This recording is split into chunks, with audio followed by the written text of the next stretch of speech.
ঠান্ডা পড়েছে, সাধারণত এই ঠান্ডার সময় শরীর খারাপ করে, বিশেষ করে কফ অ্যান্ড কোল্ড এর সমস্যায়। তো কফ অ্যান্ড কোল্ডের থেকে বাঁচার জন্য আপনারা একটা কাজ করতে পারেন, দারুণ টিপস।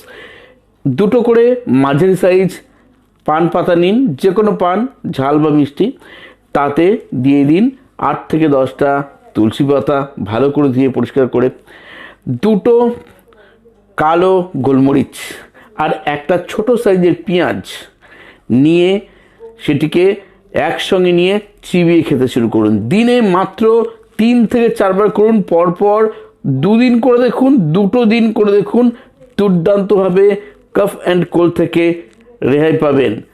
যাদের সঙ্গে শেয়ার করবেন তারাও কিন্তু দারুণ থাকবে এই টোটকাটি ইউজ করে এই সারা শীতকাল।